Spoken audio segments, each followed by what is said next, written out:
Salut, moi c'est Guillaume, je suis gay et j'ai été très longtemps sexuellement bloqué. Ce podcast, c'est comme un guide. Chaque épisode t'aide à sortir du non-dit, à entendre tes désirs et donne des conseils pratiques pour ta vie sexuelle ou amoureuse. J'essaie de vivre de ce podcast, alors si tu aimes mon contenu, fais un don. Tape bit.ly/comment devenir dans ton navigateur. Tu auras aussi mon Instagram pour voir ma petite tête et les infos pour venir à une rencontre entre auditeurs dans ta ville. À la toute fin de cet épisode, je t'en dis plus sur les coulisses du podcast et comment la communauté des auditeurs peut t'aider. Allez, place à ton épisode, bonne écoute. Quentin, partie 3, oui. Partie finale. Dans les 2 premières parties, tu as raconté ton chemin. Tu es né, tu as grandi à La Réunion. Jusqu'à l'âge de 17 ans, tu vis du harcèlement, beaucoup de violence de la part notamment de ton père, parce que trop efféminé. Tu pars en métropole, Bordeaux, puis Paris, faire des études, et petit à petit, tu as raconté ton chemin de réparation, comment conscientiser, faire communauté aussi peut-être, militer. En fait, t'as aidé à mettre des mots, à comprendre. Et c'est toi qui as dit, t'as changé ton regard de victime à acteur, quoi. Exactement. À reprendre soit du pouvoir, soit de la puissance. Notamment à la salle de sport, où là tu reprends une masse musculaire et il se passe des choses dans la douche. Et moi, sur cette dernière partie, en fait, tu as parlé du chemin. Moi, j'aimerais qu'on fasse un point sur le aujourd'hui. Ouais. Si on prenait une photo de ta vie sentimentalo-sexuello-intime, on y verrait quoi ? On va dire que je suis en phase d'épanouissement. Depuis pas très longtemps, je suis en couple, un couple sain, ce qui est une bonne chose. Tu es pansexuel? La personne que tu aimes? C'est un garçon. Ok. Un homme cis. Donc, attends, donc sur ma photo, j'ai une seule personne. Elle sourit ou pas? Elle est heureuse d'être avec toi? Je pense. J'espère. Donc, j'ai un homme cis qui sourit, qui est ton amoureux. Ouais. Ok, oui, c'est une relation exclusive. Ok. Parce que je pense que c'est l'endroit où je m'épanouis le mieux, pour avoir testé pas mal de configurations, double relation, trouble, troisième dans un couple et que sais-je. Je pense que je suis plus à l'aise quand je me concentre sur une personne. Mm-hmm. Je reste un garçon romantique, passionné. Et je trouve que c'est déjà beaucoup de travail d'essayer de faire marcher une relation avec quelqu'un. Mm-hmm. Et pour moi, être dans une relation exclusive, ça n'empêche pas non plus d'être indépendant. Souvent, on va vendre le couple libre comme une espèce de liberté. Je pense qu'on peut aussi être libre dans une relation exclusive. Et comment ça se vit pour toi, cette liberté ? Pour moi... 2 personnes, comment je conçois le couple, je le conçois de manière très spirituelle en fait. J'imagine que ce sont 2 personnes déjà entières, accomplies, qui peuvent s'aider et s'apporter en étant à 2 sans se contraindre, mais en se respectant, se poussant, se découvrant. Et, du coup, on peut avoir du sexe avec d'autres personnes dans le couple exclusif ? Non. Enfin, non, nous, on n'en a pas en tout cas. Ok.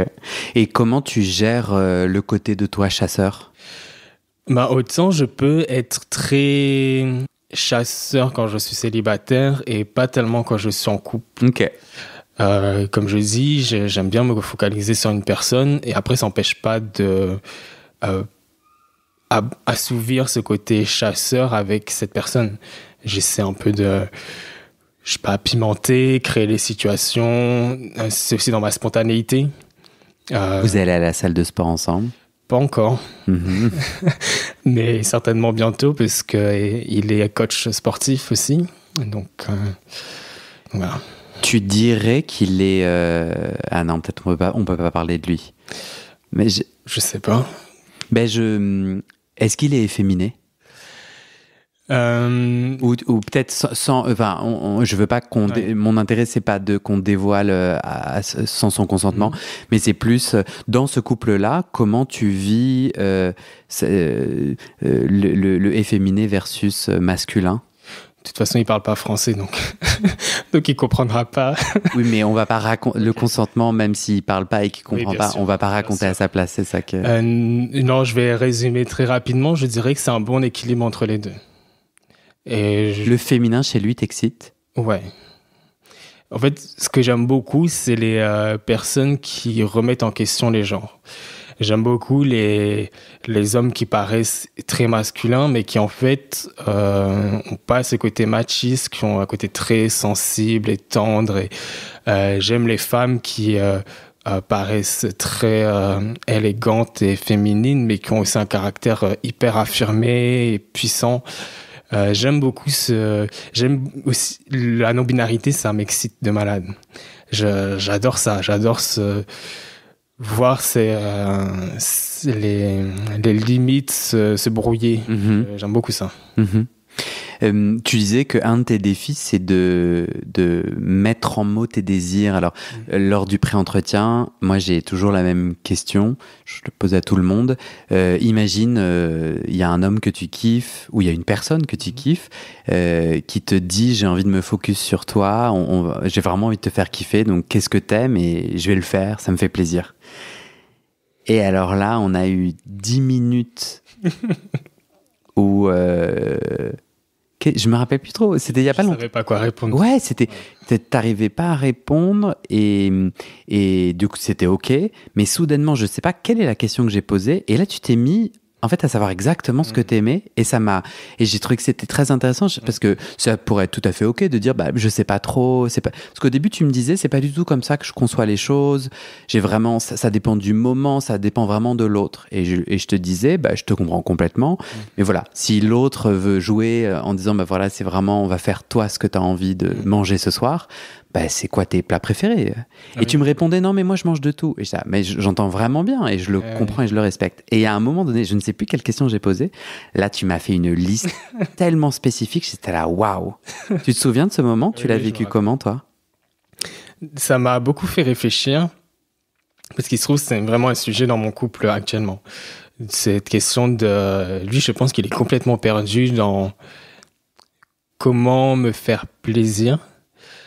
Et je sais que ça a toujours été un sujet dans mes couples. Et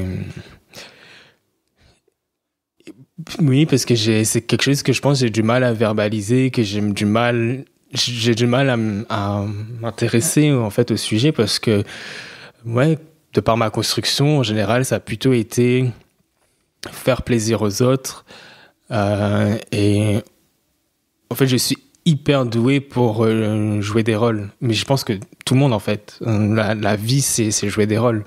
On peut être dans n'importe quelle case, on peut faire ce qu'on veut. Et moi, je trouve mon aise dans n'importe quel rôle. Après, je commence effectivement à me poser des questions sur quel rôle je préfère, peut-être. Ou quel rôle, en tout cas, j'aime moins.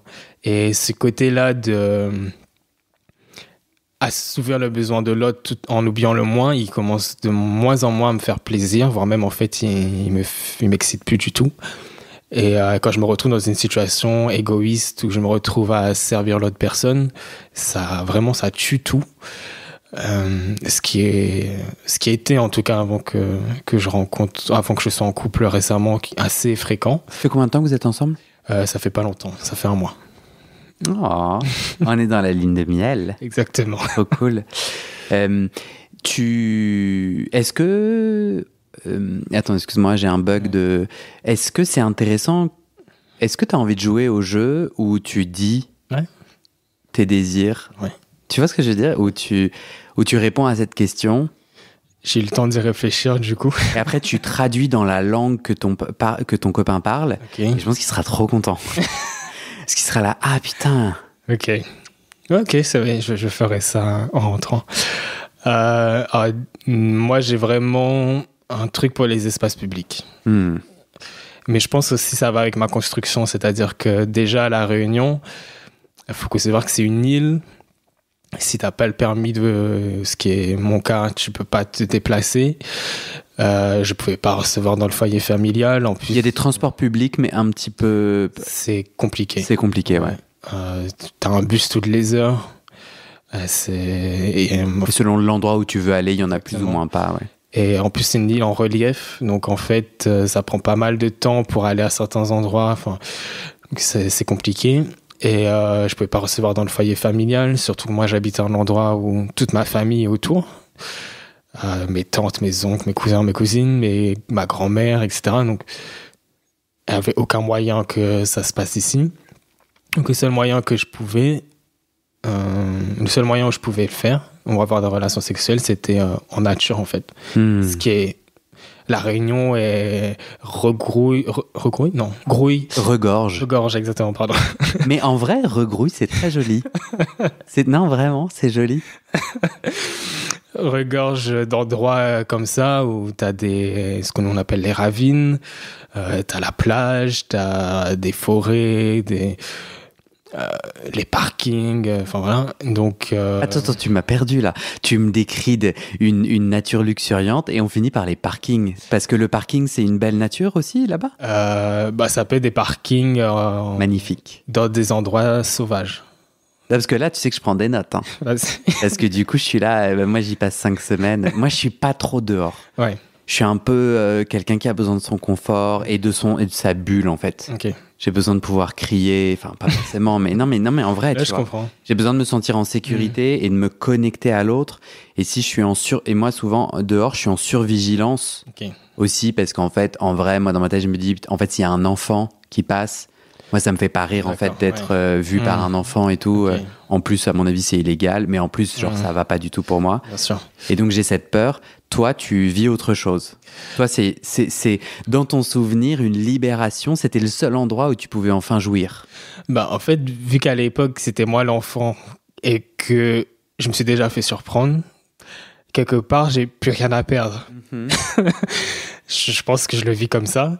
Et maintenant, c'est devenu une pratique que, effectivement, je peux faire de manière décomplexée. Après, bien sûr, je choisis mes endroits. Je les fais pas...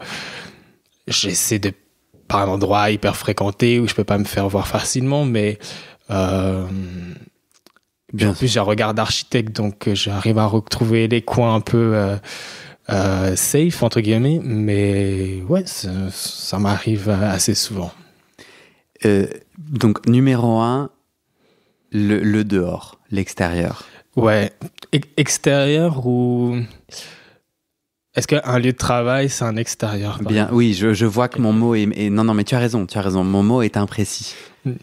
Sur le bureau du dit architecte. Donc c'est plus compliqué parce que... Tu ne possèdes pas de bureau. Je télétravaille. En open space.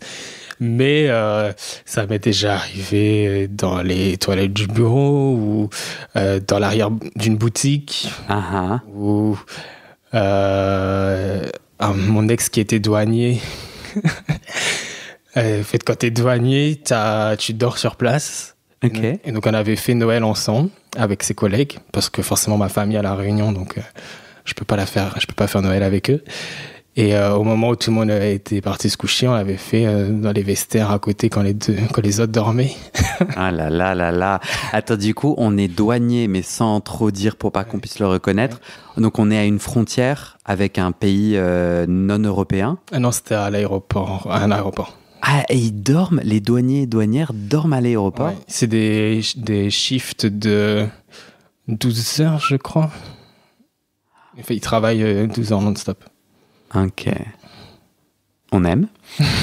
Donc, là, il y a ton copain. On lui donne... On est d'accord que c'est pas un manuel, que tu restes une personne libre et diverse et complexe. Okay. Mais on met des mots un peu. Donc, ça baise à l'extérieur ou au bureau ou à la douane. Là, on est dans le moment où les corps se rapprochent. Mm-hmm. Est-ce qu'il y a des endroits de ton corps? Est-ce qu'il y a des... Là, son visage, c'est clair. Le visage de Quentin, c'est clair. Oui, moi, je suis très sensible psychologiquement, mais aussi physiquement. Je ressens les choses... Autant je peux rien ressentir, autant quand je ressens quelque chose, c'est de manière décuplée. Je suis très sensible du cou, des tétons. Il y a cette espèce de...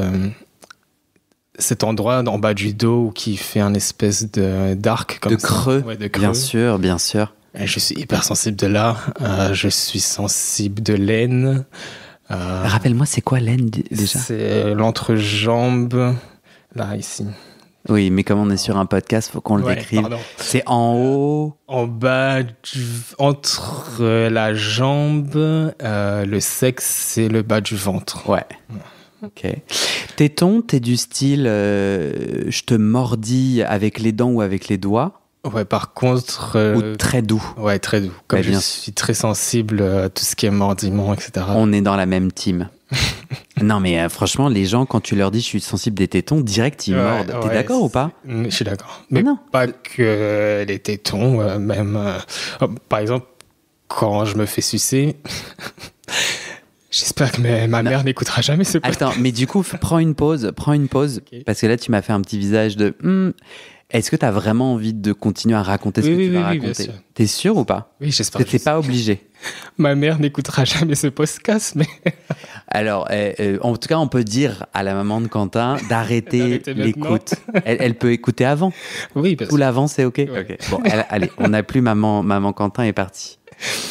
Et quand je me fais sucer, j'ai besoin que ce soit très doux, très lent. J'aime pas les sensations de dents. Ouais. Les gens, ils aiment bien les gorges profondes. Moi, j'aime pas ça quand ça commence à serrer ou que ça commence à taper dans la paroi. Ouais. C'est très compliqué pour moi. Je préfère quand c'est fluide, doux. Ouais. Donc, c'est ça. Et donc, tout le côté domi-soumis. Alors, je suis un bon soumis de par mes expériences. C'est quelque chose qui m'excite plus du tout. Et je commence à découvrir que, pour moi, je suis pas domi, mais par exemple, mon copain, quand il m'en parle, il me dit si t'as un côté domi en fait. J'ai pas l'impression de l'être, mais c'est vrai que j'aime bien prendre le contrôle. J'ai une certaine bestialité. Je grogne. Donc vraiment, dans le sens premier du terme, la bestialité. Et du coup, en extérieur, tu t'empêches de grogner ou pas? Parce que moi, je m'empêche de gémir. Ouais, t'es d'accord, faut se limiter. Ouais. Ok. Mais donc, sans pratique, même consentie, un peu violent, donc gifler ne t'excitera pas, non. C'est ça, ouais. Non, je sais la pas. Douceur et la lenteur. Ouais, sensualité et bestialité. De tout ce qu'on vient de se dire, combien de pourcents tu as... Voilà, cette question va être... Tu as dit à ton copain? De tout ce que tu viens de dire dans ce détail, ton copain, il sait combien de pourcents? Rien. 0? Non. Ouais, non. Non. Je pense qu'on n'est pas entré dans ce rapport-là encore. On vit juste le moment pour l'instant. Et peut-être que lui, il n'ose pas non plus en parler. Mais j'ai conscience que c'est un sujet que des fois, je le sens un peu... Parce qu'après, il y a d'autres aussi sujets qui entrent en jeu quand tu commences à être aussi en couple que j'avais pas forcément jusque-là, parce que mes couples étaient tellement pas conventionnels que je le vivais pas, mais il y a le côté routine, mais pas routine dans le couple, mais routine de la vie, où j'ai quand même une vie assez intense, je bosse beaucoup, je fais beaucoup de choses à côté. Et avant lui, j'avais un planning hyper rigoureux de quel temps je donne à telle chose. Et depuis que je le rencontre, en plus comme c'est le début, c'est la passion, mon planning a volé en éclats. Je me donne à fond pour être partout. Je suis fatigué. Des fois, t'as envie, mais t'es fatigué, t'es pas en état. T'as envie de sexe? Envie de sexe, exactement. Ouais. Mais en même temps... Bon, mon corps réagit, mais je sens bien que j'ai pas envie à 23h d'être... En plus, c'est sportif et c'est long, donc de faire une séance de sport à 23h, des fois, j'ai pas trop envie, quoi. T'arrives à te dire non? Pas toujours.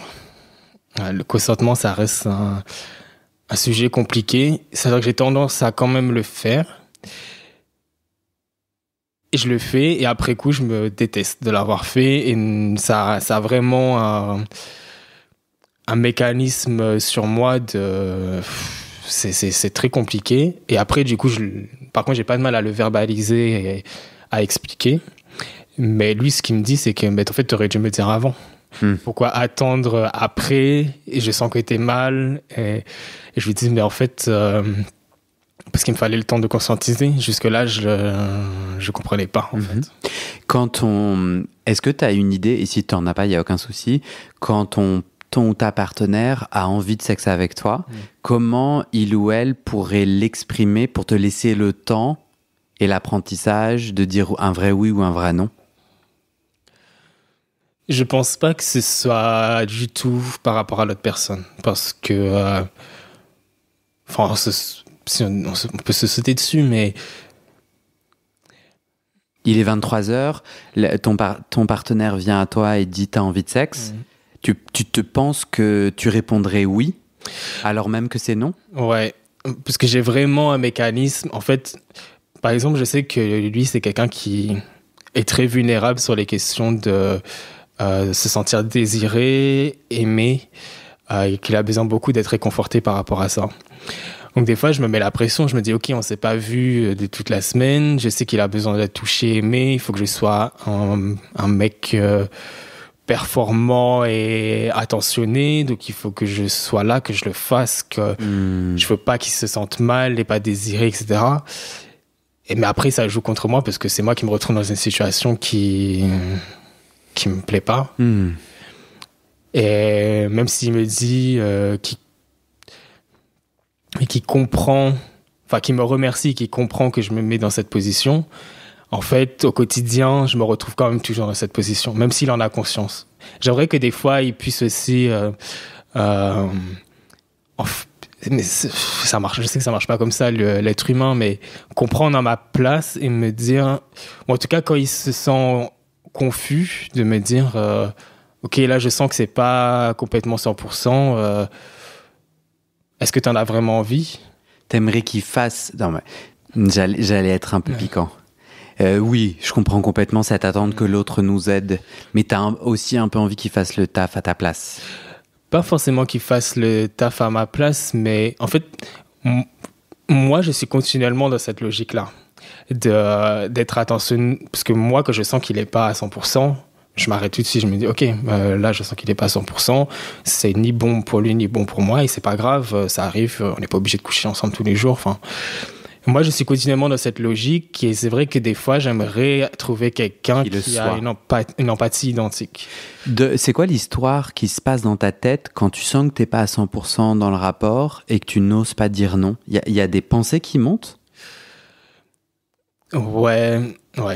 Je pense que j'entre dans un espèce de mécanisme obsessionnel de me dire ok, ça va pas le faire, mais j'étouffe ces voix en me disant mais de toute façon ce qui est plus important c'est notre couple et que je lui fasse plaisir.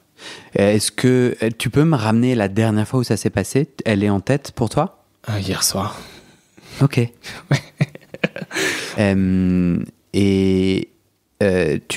Tu avais peur, tu as peur qu'il te quitte ou que ça ne marche pas? C'est-à-dire, quand tu dis le plus important c'est notre couple, le sous-jacent, c'est bon, donc du coup, si je suis pas au rendez-vous, qu'est-ce qui te fait peur? Non, j'ai pas peur. En fait, je l'ai été pour mes autres couples parce que c'était tellement instable que en fait, j'avais peur que le moindre contrariété. La moindre contrariété explose. Là, c'est pas du tout notre dynamique.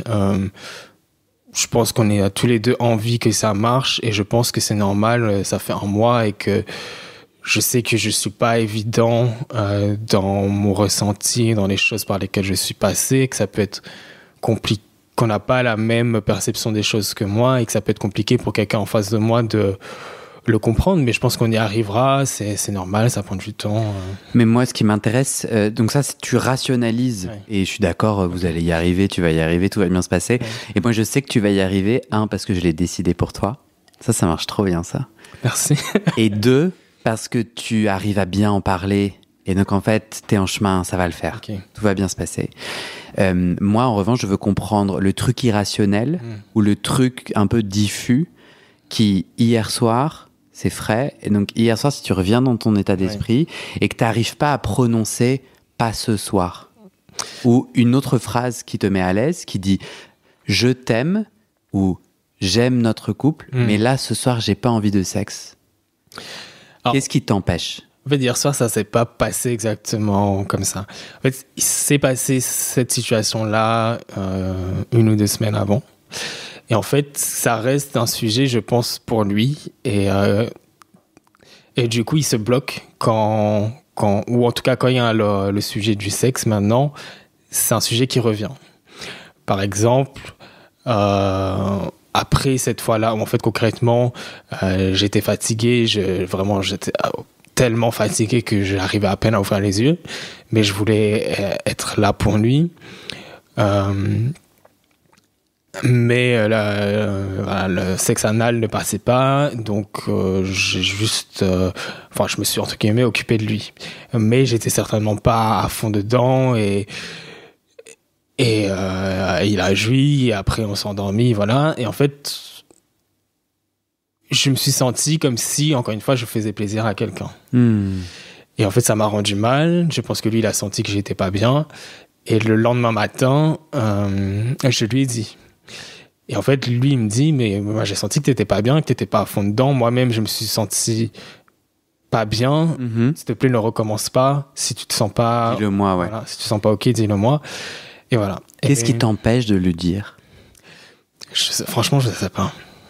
Au moment où tu sens que c'est pas OK pour toi, c'est quoi? Est-ce qu'il y a des pensées en particulier? Tu dis, le plus important, c'est notre couple, c'est cette pensée-là, et donc... La pensée la plus importante, c'était, le plus important, c'est lui. Vraiment. C'est vachement intéressant comment nos cerveaux nous servent des trucs. Si cette pensée, elle était vraie, enfin que tu la pensais vraiment, il t'a demandé de dire non quand c'est non. Donc si pour de vrai ton cerveau, tu vois ce que je veux dire? Yes. Mais maintenant je sais et je le dirai. Mais avant ça, on n'avait pas eu cette discussion. Il y a 2 semaines, il t'a demandé ça et hier soir, rebelote. Mais en fait, du coup, ce qui s'est passé, c'est que... C'est différent. Ouais, t'es pas obligé d'entrer dans les détails que tu veux pas. Hein. Si je peux, mais en fait, ce qui s'est passé, c'est que je suis arrivé chez lui, ça faisait un moment qu'on s'était pas vu. Il avait envie de sexe. Moi, à ce moment-là, j'avais faim. Et quand j'ai faim, je suis grognon. Mais... Ah, pareil. Pareil. Et je suis fatigué. Et franchement, faut pas m'emmerder. Donc, j'ai juste dit, est-ce que tu veux pas qu'on mange d'abord? Donc, on a mangé et tout allait bien. Et après, c'est moi qui avais envie de sexe. Et ben, à ce moment-là, lui, il était complètement mort. Ouais. Et je l'ai vu. Et du coup, j'ai dit, bon, écoute, je vois que t'es pas à fond dedans. C'est pas grave. On peut dormir. On le fera demain. Ouais. Et je sais pas, je pense qu'il a réfléchi à ça. Ça c'est resté dans sa tête.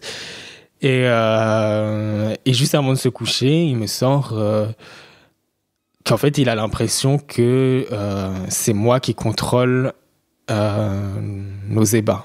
C'est moi qui ai le contrôle sur le Quand sexe. est-ce qu'on le fait, si on le fait. Et moi, j'ai franchement pas... Je comprends pas parce que c'est pas du tout comment je le ressens, pas du tout comment je le vis.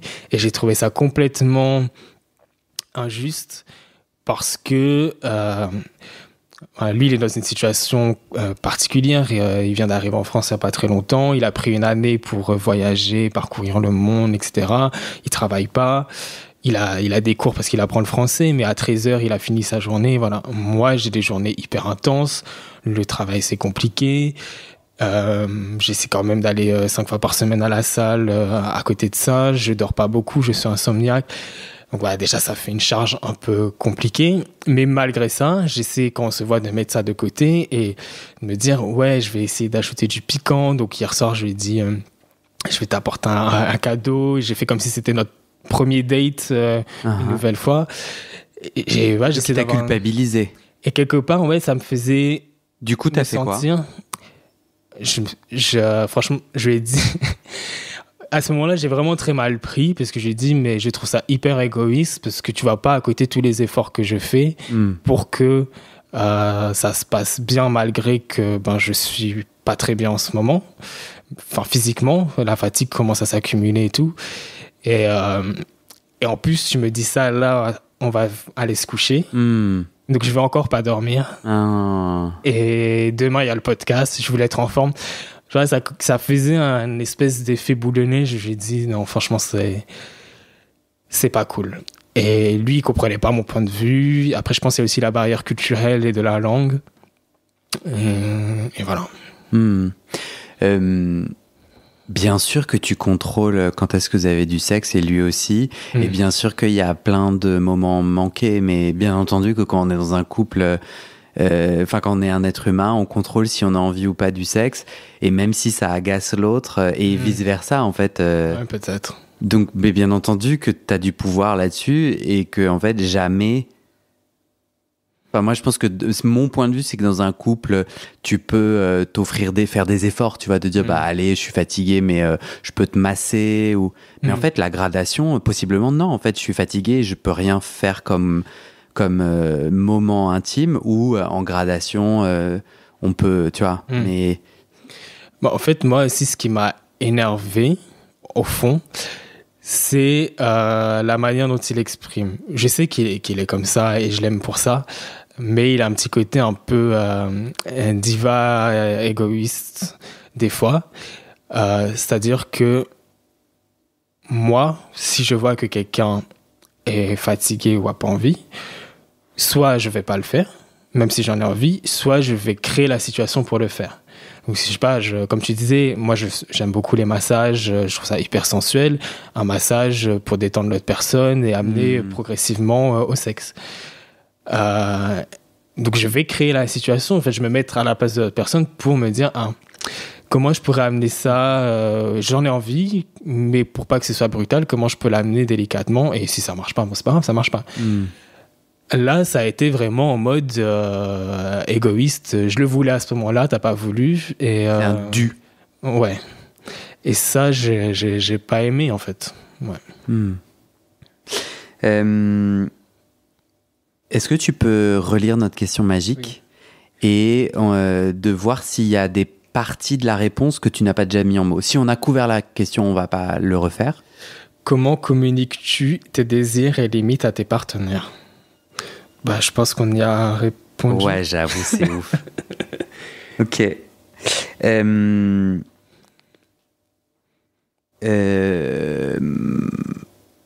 J'ai envie de répéter, parce que mais bon, ça reste que mon opinion personnelle. Je ne suis ni médecin ni thérapeute, mais je trouve qu'on est dans une société... Enfin, moi, j'ai grandi avec l'histoire que s'obliger à de l'intime faisait partie de la vie du couple. Et c'est, je trouve, fucked up. Complètement fucked up. C'est-à-dire faire des efforts de regarder un film plutôt qu'un autre, faire des efforts par rapport à l'alimentation, faire des efforts parce que j'ai de l'énergie intime et ça me fait plaisir de faire un massage, mais pas plus. J'entends tout ça et bien entendu, c'est chouette et on est des humains qui se rencontreront, mais sinon, en fait, non, en fait, enfin, à aucun moment donné, je dois me forcer. Et pourquoi c'est important? Parce que pour moi, ça vient de notre culture. Tu sais que dans légalement et en tout cas, la culture franco-européenne, judéo-chrétienne, on était obligé de comment on appelle ça, de faire du sexe, d'honorer. Comment ça s'appelle? Le devoir conjugal. Merci beaucoup. Et je pense qu'on a apparemment à La Réunion aussi possiblement baigné là-dedans. Et on est un peu là à reproduire des trucs inconscients et tout. Et le devoir conjugal, c'est de s'écouter, de s'aimer, et quand c'est non, c'est non. Et après, bah ouais, c'est défiant parce que genre j'ai grave envie toute la semaine ou pendant. Et bah oui, en fait, ils se racontent des choses dans une disponibilité ou dans une indisponibilité sexuelle. Et moi, je l'ai vécu, c'est pas simple, franchement. Mais la conclusion, c'est pas et donc force-toi. La conclusion, c'est putain, ça vient me challenger. Et je trouve que l'autre a le droit de me dire putain, j'ai envie de sexe avec toi, je t'aime, ou en tout cas, j'ai envie de cet intime. C'est beau. Et j'ai l'impression. Et comment est-ce qu'on peut faire pour qu'on se rencontre? Est-ce que toi, t'en as envie ou pas du tout? Est-ce que nanana? Et donc, ouais, c'est challengeant, mais putain, non, à aucun moment donné. Et franchement, je trouve que j'ai vachement entendu ça quand tu dis être assez performant, comme si tu devais gagner l'amour de l'autre. Et moi, je me suis vachement identifié à ce que tu as dit, mais il n'y a rien à gagner, en fait. Genre, je rêve pour toi, Possiblement, tu ne partages pas ce rêve et tu as bien le droit. Mais je rêve pour toi d'un endroit où tu es accueilli tel que tu es. Et donc, non performant, hein, parce que en vrai, on va pas se mentir, nous les êtres humains, on n'est pas très... Au fond, ça marche pas trop toujours comme on veut, quoi. Et juste un endroit où tu peux exprimer ton intime et ta sexualité à ta guise, quand il y a de la guise, et qu'en fait, l'amour ne dépend pas d'une performance. Ouais. Tu as ce rêve ou ça te parle ou pas ?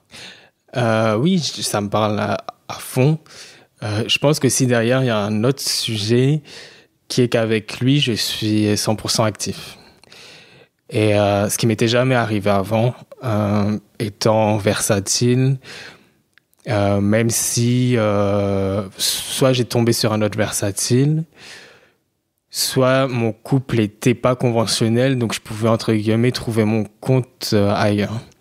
Là, je suis dans quelque part une monosexualité, et du coup, la performance, pour le coup, là, elle entre en jeu dans le sens où c'est pas comme si un soir, j'en avais envie, je pouvais juste dire, vas-y, gère.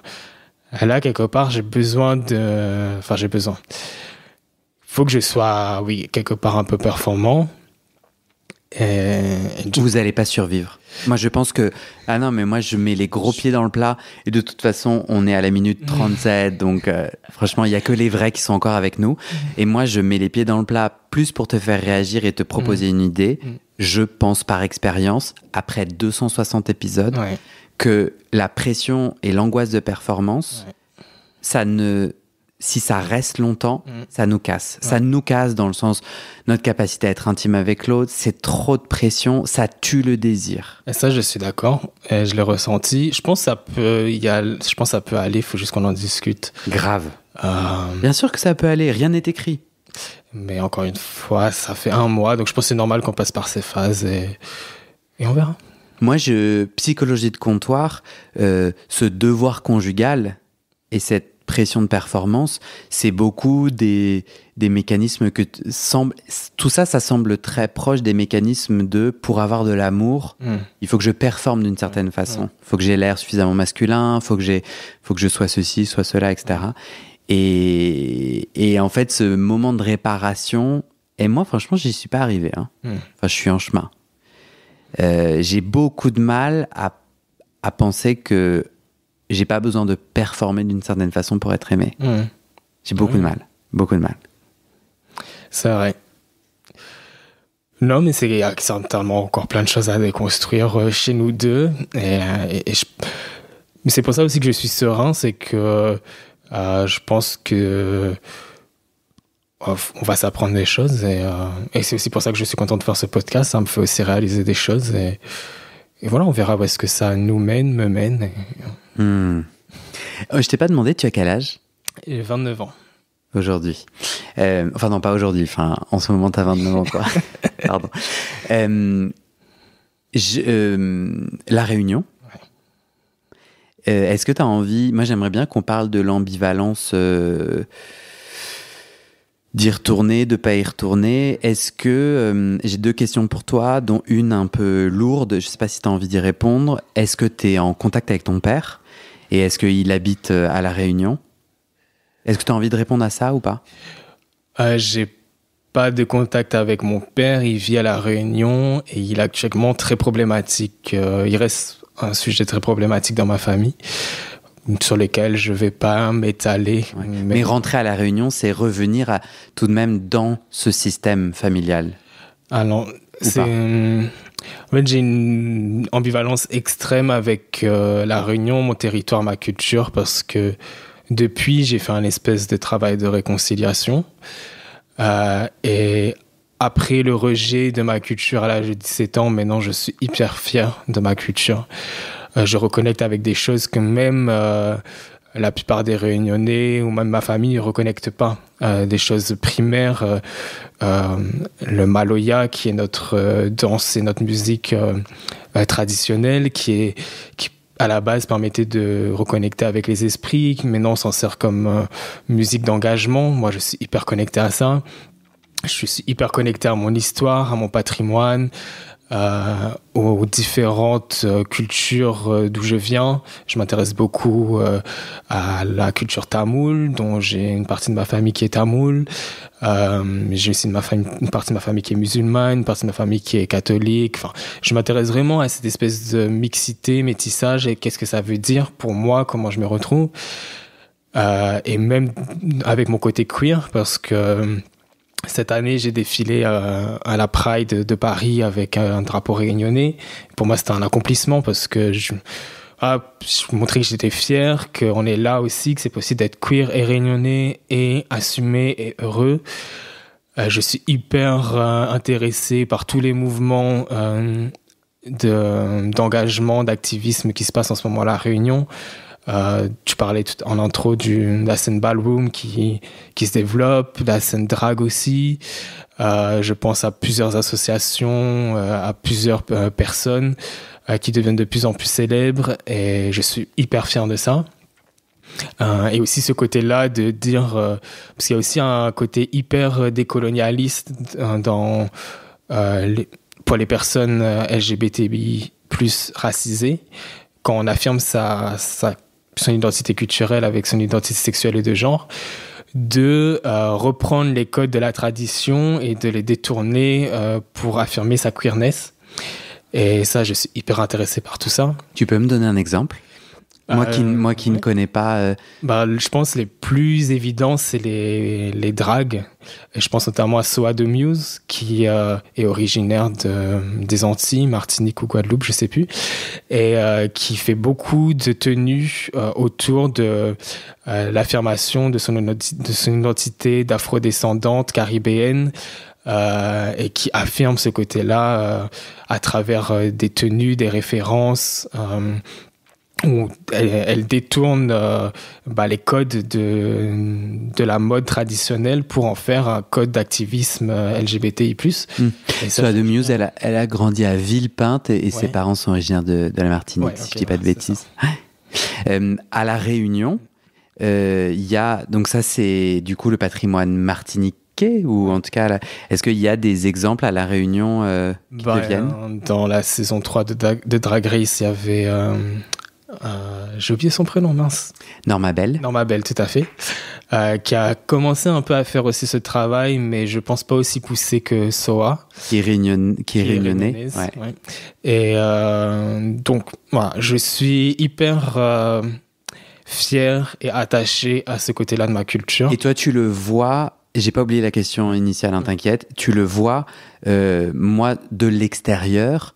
Donc là, du coup, je pars dans pas longtemps à La Réunion. Donc, je regarde tous les documentaires possibles. Il y en a 3 sur la question queer, et que d'ailleurs, je peux mettre en descriptif de l'épisode, qui sont super chouettes. Et donc là, de l'extérieur et des articles que je vois, etc., j'ai l'impression qu'il y a... Et de ce que quand j'échange avec des Réunionnais, Réunionnaises par visio, il y a une explosion, il y a vraiment un tournant depuis l'après-Covid, avec une visibilité et un autre possible. Ça, tu le sens, même si tu as dit tu reviens tous les 2 ans à La Réunion, de la métropole, tu le sens, ça? Je le sens parce que je m'y intéresse. Et c'est ça où je pense qu'il y a une ambivalence, c'est que je suis hyper fier qu'il y ait cette explosion-là, mais je pense qu'elle reste dans un microcosme particulier de personnes avec des valeurs particulières, et c'est pas le cas de toutes les personnes LGBTI+ de La Réunion. Je pense pas qu'elles s'identifient forcément à ça, qu'elles ont forcément envie de faire du drag, du ballroom, d'être dans... le fait de s'assumer ouvertement avec des codes visibles, et c'est ok, on a tous le droit, mais du coup il y a aussi une autre partie qui, je pense, reste majoritaire, qui est une partie de se cacher, se restreindre, ne pas s'assumer, de vivre de double vie, des vies cachées, aussi de contexte LGBTI-phobe. Je continue à avoir des personnes de ma famille qui sont profondément LGBTI-phobes et qui ont des propos très dérangeants. J'ai un cousin qui poste des posts transphobes sur Instagram, et moi ça me dérange profondément en tant qu'activiste, et surtout que je comprends pas en quoi ça puisse se déranger, étant un homme cis et n'ayant pas de personnes trans autour de lui. pourquoi ça l'atteint autant. Il y a quand même des sujets comme ça qui restent très ancrés, très profonds, mais c'est normal. On peut aussi dire que le seul centre LGBT de Lille a été vandalisé, brûlé en 2023. Donc, toi, tu notes aussi quand même, à la fois dans ta famille, mais même plus généralement, une réalité homophobe. Exactement. Et toi, tu te dis, il y a une part de toi qui a envie de revenir à La Réunion, exactement. C'est ça que j'entends. Ouais. Et si tu revenais, tu as l'impression qu'il faudrait... Quoi, ça serait quoi l'impact pour toi? En fait, moi, j'adorerais rentrer chez moi parce que ça reste chez moi. Ça reste un cadre idyllique, paradisiaque, et c'est pour ça d'ailleurs qu'il y a autant de métropolitains, je pense, qui y vont. Ça reste ma culture. Il y a une qualité de vie là-bas que j'aurais jamais ici. Le soleil. Moi, j'ai grandi en pêchant, en cueillant des fruits dans la nature, en marchant pieds nus avec le volcan, faire du surf, la plongée. C'est quand même un cadre génial et ça te développe un rapport aux choses, à la nature qui est hyper incroyable. La culture réunionnaise, elle est incroyable, cette mixité, ce métissage, cette tolérance. On peut la discuter. Cette tolérance qui s'arrête à la frontière du genre et de l'orientation sexuelle, non? Alors, on peut toujours la discuter, même en termes de race sociologique. Notamment, je pense au racisme envers les Comoriens, au racisme envers les personnes sri-lankaises récemment. Racisme... discrimination envers les personnes de métropole, que je ne qualifierais pas de racisme anti-blanc parce que pour moi, il n'existe pas. Mais il n'est pas systémique. Exactement. Mais il y a une réalité de discrimination, mais il faut comprendre d'où est-ce qu'elle vient. Et pour moi, elle est justifiée. Donc, il y a quand même des dynamiques, mais de base, ça reste une culture qui est métissée, tolérante. Moi, en tant que Français, avec un prénom et un nom hyper français, mais du sang de pratiquement tous les continents, une tête de Mexicain narcotrafiquant, avec des religions dans toute ma famille, c'est une richesse incroyable, en fait. Si tu rentres à La Réunion, concrètement, c'est quoi le prix que tu payes? Voilà. Donc, j'aimerais rentrer à La Réunion pour ça, parce qu'en termes de histoire, patrimoine et culture, je m'y retrouverai. Des choses que je ne retrouve pas ici, parce que, comme je l'expliquais plus tôt, j'ai plutôt tendance ici à vivre le racisme, le déclassement social, le fait d'être vu comme un ovni. Donc pour ces questions-là, c'est compliqué ici. Et en même temps, ici, je peux vivre ma sexualité, mon intime et ma vie amoureuse plutôt librement et avec un engagement fort que j'ai pas l'impression de pouvoir avoir là-bas. Ou j'ai pas l'impression que je pourrais... même si je le fais toujours pas maintenant, mais peut-être que j'y arriverai un jour, tenir la main de mon copain dans la rue, ce serait hyper compliqué. Après, peut-être que c'est plus une réalité, je sais pas, parce que j'ai jamais vécu vraiment de relation amoureuse là-bas. Peut-être que des gens diront que c'est possible maintenant. Mais moi, vu la situation familiale et le contexte qu'il y a là-bas, et je pense que c'est pas complètement faux s'il y a des gens qui te disent que La Réunion, ça reste petit, que les histoires peuvent s'entendre, c'est que je pense qu'il reste une crainte des personnes LGBTI sur l'île de pas pouvoir vivre pleinement leur sexualité ou leur identité de genre, et ça, c'est dur pour moi. J'ai vraiment l'impression d'être dans une espèce d'ambivalence, et c'est une question que j'ai pas réussi à résoudre encore. Tu as essayé de tenir la main de ton mec dans la rue déjà, à Paris? Pas encore. Ça, c'est un autre sujet dans notre couple. Et à la Pride? On n'était pas encore ensemble. Et de n'importe quel homme? Juste pour comme premier petit pas? Oui. Ouais, ça m'est déjà arrivé. Mais il me faut un peu de temps pour accepter. J'ai pas de mal à embrasser. Ah ouais? Ouais. Ah, tu fais une diff, ok. Moi, je suis en hyper-vigilance et pas à l'aise du tout. Okay. Et tu vois, mon ex, il était trop chaud, il m'a trop appris. Mais pendant l'intégralité de notre relation, quand il me prenait la main, j'étais là, vas-y Guillaume, détends-toi et tout. Mais j'étais vraiment content de le faire et c'était une victoire. Hein. Mais j'avais quand même besoin de prendre soin de mon enfant intérieur qui était là, putain, qu'est-ce que t'es en train de faire? Et j'étais en hypervigilance parce que la réalité, même si t'habites à Paris, intramuros, qui est censé être un chouïa plus, en vrai, moi, les articles sur les agressions et tout, en plein cœur de Paris, ils sont réguliers. Et en plus, tu vois les regards. Aussi. La réalité, c'est que moi, je sens les regards. Et oui, parfois, c'est des regards avec un grand sourire et t'es là, yay. Mais il y a plein de fois où il y a des regards. Donc, il y a une réalité aussi du danger. Et donc, parfois, je suis là, putain, flemme, j'ai juste envie d'aller au cinéma, quoi. J'ai pas envie d'avoir à calculer 1000 trucs. Pardon, c'était une petite parenthèse. Non, je suis complètement d'accord. C'est aussi ce que je ressens, cette hypervigilance. Certainement aussi enrichi par ce que j'ai vécu, contexte violent, harcèlement. Aussi le fait d'être engagé, je suis assez au courant de toutes les informations, les guet-apens qui sont très courants en ce moment.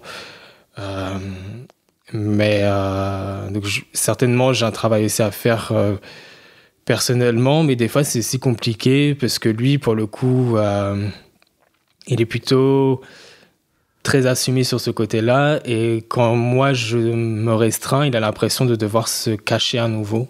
Ouais, c'est vrai. Et ce que j'ai pas envie de lui faire ressentir, mais en même temps, j'aimerais aussi qu'on puisse y aller doucement parce que c'est un sujet très sensible pour moi.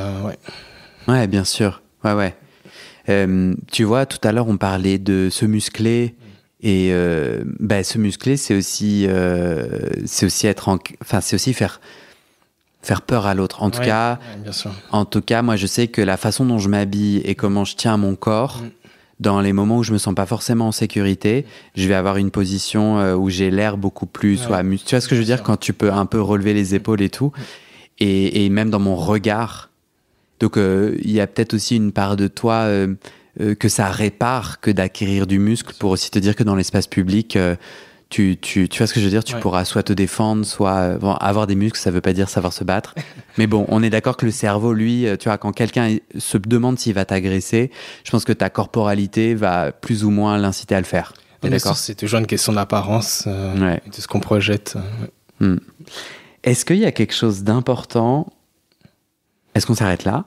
Ou est-ce qu'il y a soit un dernier truc? Ouais, je vois dans ton regard que c'est oui. Moi, je pense avoir fini là. Juste, si d'autres réunionnais cuir m'entendent, que on est tous dans le même bateau et j'espère qu'on arrivera à tous trouver notre épanouissement personnel.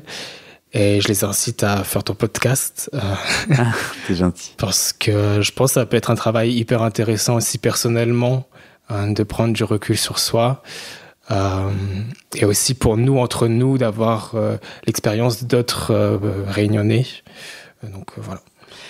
Et à ceux qui nous écoutent et qui se disent « je me sens pas capable » ou « c'est pas le bon moment pour moi », j'ai envie de leur dire « c'est parfait ».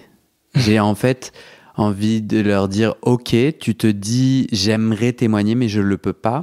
J'aimerais alors que la phrase d'après ça soit « liste-moi les trucs qui montrent que t'es sur le bon chemin pour toi et que tu célèbres ». Tu vois ce que je veux dire ? Parce qu'en fait, je pense que les gens qui se disent, non, mais moi, je peux pas témoigner et tout, il y a un impact qui est trop gigantesque, c'est trop dangereux. J'ai envie qu'ils se disent, vas-y, il y a plein de trucs que j'ai réussi à faire. Est-ce que c'est embrasser quelqu'un? Est-ce que c'est dire à quelqu'un son attirance? Est-ce que c'est aller à une soirée LGBT? Est-ce que c'est, tu vois, faire un coming out à une personne? Tu vois, il y a plein de manières de célébrer là où on en est. Et j'ai envie de reconnaître que témoigner publiquement sur un putain de podcast où on va raconter sa sexualité et son intime, c'est le level genre 43. Et tu vois ce que je veux dire, genre, et c'est un aboutissement, et c'est pas pour tout le monde, hein, mais tu vois, level 43. Donc en fait, si on est au level pas 43, c'est très bien aussi, tu vois. Merci. Merci à toi. C'est bon pour toi? C'est bon pour moi. Est-ce que cette affaire que t'as une tête de narcotrafiquant? On me dit souvent que j'ai une tête de Mexicain, soit du porno, soit narcotrafiquant, ou peut-être un peu des deux. Mais ça a quelle tête, un narcotrafiquant? Bonne question. C'est peut-être la moustache, je sais pas. Ou bien, il n'y a pas une série sur Netflix, là, avec un Arthur... Narcos. Ouais, moi, je ne l'ai pas regardé, peut-être tu lui ressembles. Je sais pas. Non. J'ai un peu tilté, j'étais là. C'est très spécifique. Ouais, on me dit plutôt que je ressemble à Maluma. C'est qui? Un chanteur de reggaeton. Ouais. Ok. Les gens te disent beaucoup de choses. Hein. Ouais, mais c'est un poids énorme. J'aimerais vraiment que des fois les gens se taisent juste, tu vois. Et tu leur as déjà dit chute? Je vais y penser la prochaine fois. Ouais. Ah non, mais attends. Un bon gros chute, en fait. Ouais.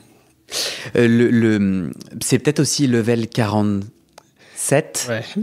Mais moi, je suis jamais plus aligné et puissant que quand je dis à la personne, tu sais, ça me rend super triste ce que tu dis, sans avoir la charge mentale de devoir lui faire une pédagogie, formation, okay. parce qu'en fait, un, pas le time, et deux, si c'est mon frère ou quelqu'un genre, un hétéro, quelqu'un de mon entourage, je vais prendre le temps d'expliquer, mais juste, je crois, moi, je me donne le droit de juste dire, ça me met très mal à l'aise, ou de dire mon émotion. Parce que la plupart du temps, bon, il y a des gros connards et des grosses connasses, mais je trouve que la plupart du temps, quand la personne, tu la captes à cet endroit-là, la réaction ouvre. Ouais, je vois. Alors parfois, ça t'ouvre du coup sur une conversation où t'es là, en vrai, tu vois, je suis au cinéma ou je suis en soirée, flemme. Et je m'autorise aussi à dire, non. En vrai, j'ai maxi flemme, ouvre Wikipédia, tape LGBT, on commence par ça. Après, possible, tu demandes à tes potes autour de toi. Mais parfois aussi, ça ouvre une conversation où la personne dit, ah non, excuse-moi, je suis mal à l'aise, je voulais essayer d'être drôle, ou j'ai dit de la merde, ou tu vois. Bon, voilà, c'est un peu le moment, mais je suis d'accord. Il y a une libération. En fait, quelle que soit la réponse de l'autre, moi, le moment où je tape à cet endroit-là de dire, moi, je me sens tellement allégé. Et je crois que c'est ça mon objectif, en fait. Et c'est pour ça que je me permets de partager ça avec toi. C'est que moi, j'ai envie que tu vives des soirées où quand on marche sur tes plates-bandes, toi, tu fasses un geste qui soit non violent. C'est pas besoin, parce qu'en plus, ça peut niquer la soirée si tu deviens agressif. Mais bien pointu, et hop, tu passes une bonne soirée. Merci pour le conseil. Par contre, j'ai très envie de faire pipi. Ah, vas-y, bien sûr. Merci. Tu bois beaucoup, c'est vrai. Hein. Ouais. Super ce que tu dis, mais en vrai, laisse-moi pisser.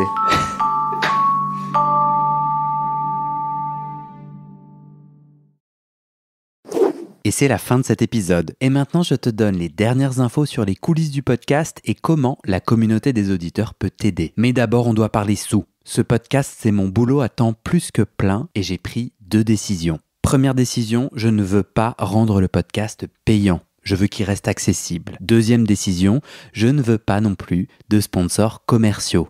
Vous vendre du lubrifiant ou des godes que j'utilise pas, non merci. Je limite mes sponsors à des assos ou aux services publics dont je porte déjà les messages de santé, mais bon, ça réduit beaucoup mes possibilités financières. Donc je dépends de vous, mes petits auditorices. Depuis 1 an, je cherche 400 auditeurs, auditrices qui peuvent me donner 5 € par mois pour que ça me fasse un gros SMIC, une sécurité financière minimum. Le pari est risqué, demander des sous pour un podcast gratuit dans une culture francophone qui n'a, il faut le dire, pas l'habitude de soutenir ses créateuristes de contenu, c'est pas facile. On est 180 sur les 400. Je galère à faire décoller tout ça, alors si tu aimes mon contenu et que peut-être même ça t'aide, rejoins les 400 maintenant. Direction le site du podcast, tu vas pouvoir donner via ma plateforme de dons ou en direct avec mon RIB par mois ou en une fois pour un soutien annuel. D'ailleurs sur 1 an, ça fait 60 €, en gros le prix d'une séance de psy d'1 heure. Tu n'as pas de sous, t'inquiète, je comprends, alors clique tout de suite sur s'abonner dans ta plateforme d'écoute, active les notifications pour recevoir le titre de l'épisode dès sa publication et mets 5 étoiles et un commentaire sur la page du podcast sur Spotify et Apple Podcast. Ces petites actions, ça pousse l'algorithme à proposer le podcast à plus de gens et ça m'aide à trouver des témoignages et des donatrices. Bon, maintenant, faut que je te parle de ce qui se trame derrière le podcast avec notre belle communauté des auditeurs. Sur le site du podcast, tu trouveras notre annuaire collaboratif des soignants-soignantes gays ou queer-friendly. On se partage entre nous nos contacts des soignants avec lesquels on se sent safe, médecins généralistes, proctologues, psy, sexothérapeutes, etc. partout dans le monde. Tu trouveras aussi mes réseaux sociaux et ma communauté WhatsApp. Je te montre ma petite tête, je te raconte les coulisses du podcast, souvent je pose des questions pour des futurs épisodes, je demande de l'aide ou toi, Tu peux aussi m'envoyer des messages, par exemple des messages d'amour pour me motiver, ça me fait très plaisir. Tu trouveras aussi sur ce site la communauté Discord du podcast. C'est là où les auditeurs peuvent parler entre eux, peuvent parler des épisodes, de culture et aussi de sexe et de leurs sujets intimes. Pour découvrir tout ça, tu tapes dans ton navigateur bit, c'est bit sans e.ly/comment devenir. Merci à toi et à très bientôt dans tes oreilles.